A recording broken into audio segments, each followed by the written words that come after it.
my name is Maggie Lovett. You might know me from Collider, but to be honest, I'm just a big old fangirl like the rest of you, and I am so excited for our next guest.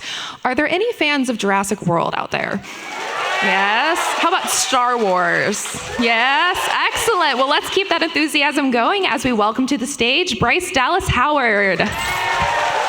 How are you doing this morning so far? I'm good. This is so great. This is my, it's the end of the weekend for all of us. And so it's bittersweet because it's been really wonderful. Excellent. Well, I'm going to start things off with a few questions I have for you before we turn things over to the fans.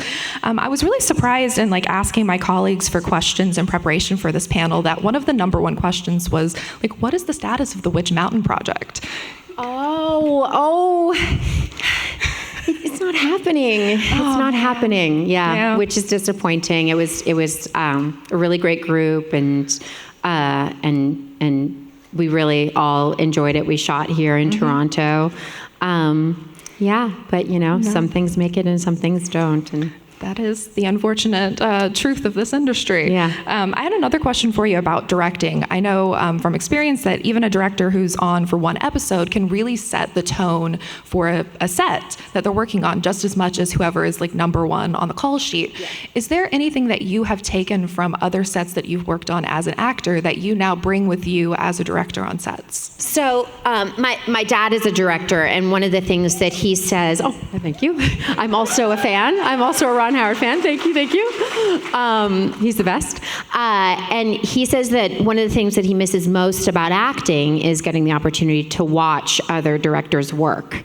And what's kind of unfortunate about being a director is that, crew members, writers, actors, DPs, everyone through pre-production, production, post-production, marketing, et cetera, they all get so much more experience often than the director, because the director is just on one project for about 2 years, and it's their own project. And so yes, because directors work very, very, very differently, and I constantly am stealing things and applying it, and just a handful of things.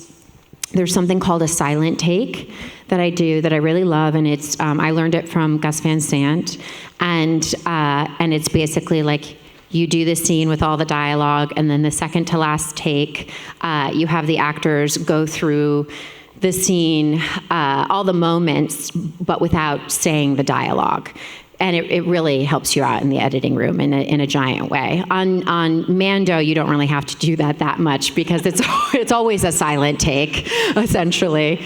But that's always been wonderful. And then you always have the actors do one more take, just for them, and then usually, that one is pretty dazzling. I love that. And speaking of Mando, I'm unsurprisingly a huge Star Wars fan, and the Mandalorian episode Sanctuary is one of my favorites. I think it is such a beautiful episode, and there's a dynamic in that we haven't really seen in other episodes of Star Wars, which is the kind of quiet intimacy between Din and Omira in that. And I was wondering how much of that was just taking what's happening on the day, and how much of that was in the page, and how much was that what you were bringing to it as a director?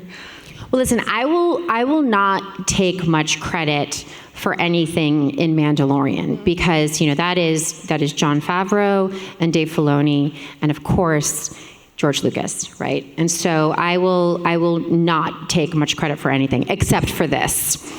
I love romance. I love romance. Yes. I love it. And yeah, that wasn't really when I first read the script. That was one of the biggest things that they were like, what do you think? John and Dave. And I was like, it's awesome. Could Woman Farmer have a name? Could it be? And John was like, yes, of course. What do you want the name to be? And I was like, wait, what?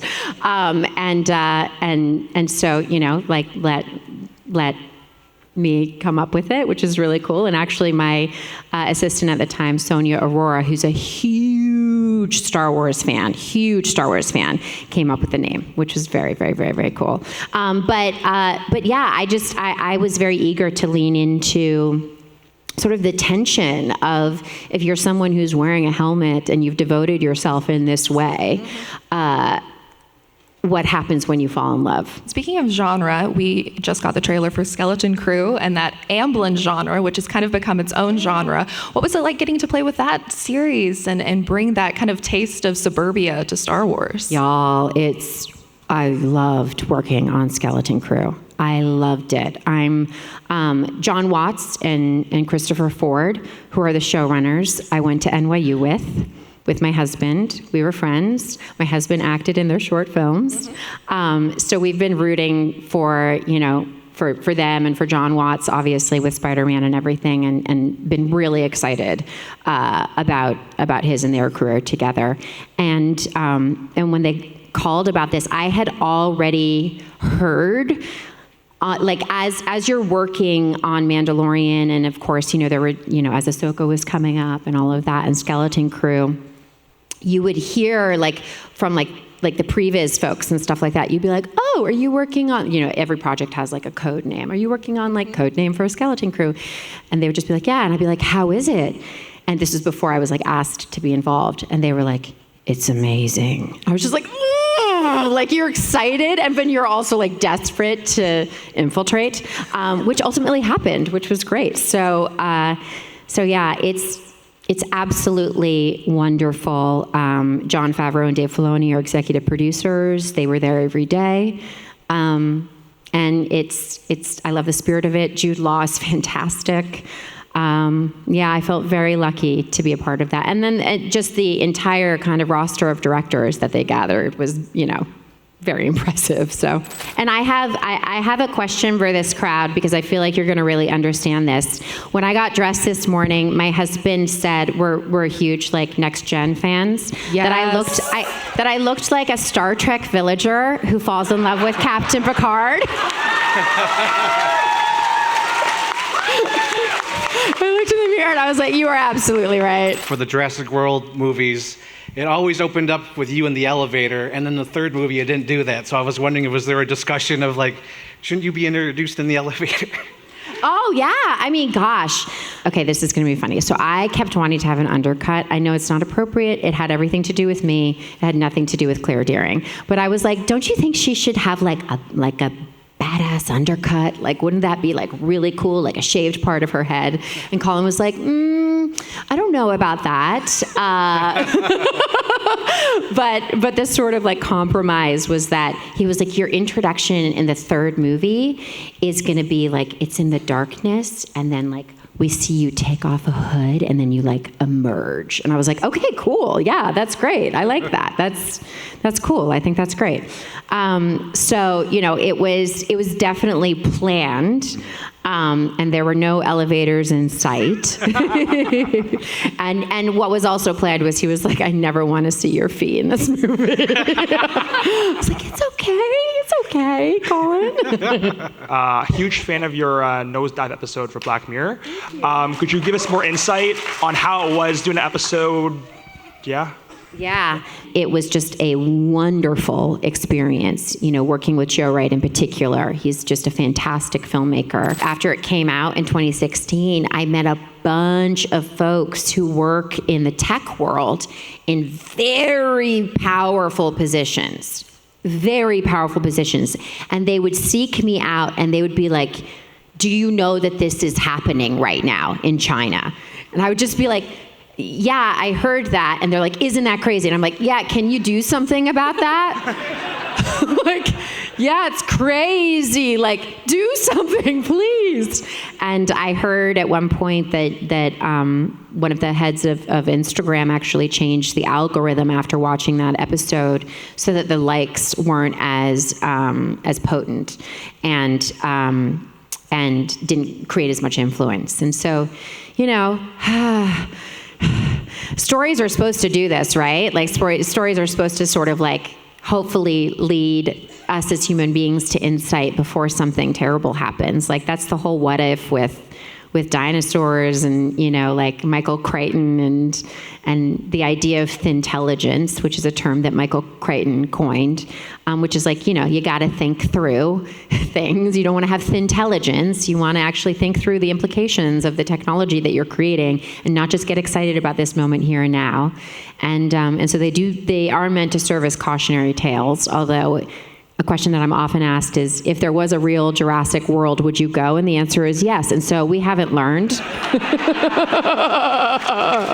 When you were playing Claire, did it help you with something in your life, or did you learn something from Claire, or you brought something into Claire that was happening at the same time? Yeah, wow, what a great question. And I find that to always be the case. It's playing a character. It either unlocks something within me that I've been struggling with, or I'm able to kind of tap into something that needs to be a part of my life. I'm someone who wants people's approval. I'm a bit of a people pleaser, and I take it seriously when there's critiques or feedback, and I can often internalize that. And I think that playing Claire allowed me to sort of step into myself in a way that was a little bit more unapologetic, and also allowed me to be okay with she runs a company and she can run in heels and she can, be an aunt who's not a great aunt, and she has a journey with that. It's okay to have these complexities and flaws as a person. That's what it's about. That's real. So, and I think that continued. I really, as I continued playing Claire, I just felt more and more and more kind of at home in myself, in my body, in my voice, and that was really cool. That was very cool. One of my favorite movies, which is underrated in my opinion, is a movie you starred in called The Village. Oh, thank you. So my question is, was it difficult to play the role as a blind person in the movie, especially in a forest setting? And the character is blind. She's visually impaired, and I worked very closely with the School of the Blind and reading a lot of Oliver Sacks, and would not have been able to do anything that I did without the support and guidance of that community. But I do want to go on record saying that there are an extraordinary amount of talented performers who are visually impaired. And this is just about accessibility. There's no reason that those actors shouldn't be playing a character like Ivy Walker. And it's on the movie industry to make that possible. And so I do want to say that I loved that character. I loved that movie. I loved that experience. And I hope in future that there are better results, because there's more authenticity with the casting. What is one lesson you internalized later on in your directing career that you wish you would have known earlier in your directing career? Such a good question. I have an answer to this. I basically decided after shooting Argyle, I was like, if I can give the actors 3 takes before saying anything, that's what I want to do. Because I don't want to put anything in their head, because they might surprise and dazzle. And the second that I'm saying something, they're trying to gain my approval. And I just want them to do their thing and go wild. And then typically what happens is it just becomes kind of a little bit of this, or try a little bit of that, or try a little bit of this. And it becomes a more playful dynamic when you aren't kind of telling the actor what to do. And folks will be like, what do you think? What do you think? And I'll be like, you can watch yourself if you want, but I'm liking what I'm seeing, In Jurassic World, I know you talked about the heels, but how hard was it to run? Do you have to practice? Did you have to practice it? Did you how many takes? Yeah. Okay, so there's a real answer to this question. I'm so glad you're asking this question. I knew that running in heels was going to be a beast.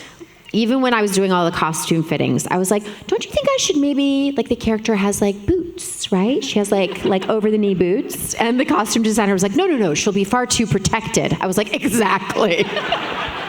But I think, the costume designer was right. You didn't want to kind of foreshadow that this was a character who's going to be in peril. You wanted to be like, oh, this is a character who, like, if she leaves an office, she's going to die.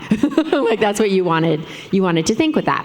So I knew that it was going to be tricky, and Colin said, there's going to come a point where you're going to kind of like let go of some of your like accoutrements, and if you want to, you can take off your heels, and then you can do the rest of the movie barefoot. And I was like, we're shooting in the jungle. Like, I will take any footwear that you give me. I do not want to be barefoot. And so what I did, like, I have a background in martial arts. I had these boards built that were kind of like, a little slanted. And just every single day, they'd be in the back of my car. Whenever I had a break, I would just go on the board and I would be practicing just calf exercises and then, balancing exercises. Because basically all it is running on your tippy toes. That's all it is. You're just running on your tippy toes the whole time. But I was doing all these exercises and like no one was, this is a weird thing to say, but no one was like complimenting me when we were doing no one was like, oh my gosh, it's incredible, you're running in heels. And then when the movie came out, I was like, I know, wasn't it? I mean, not like that. That's very smug. But I was like, but yes, it was crazy, right, guys? It was crazy. Yes.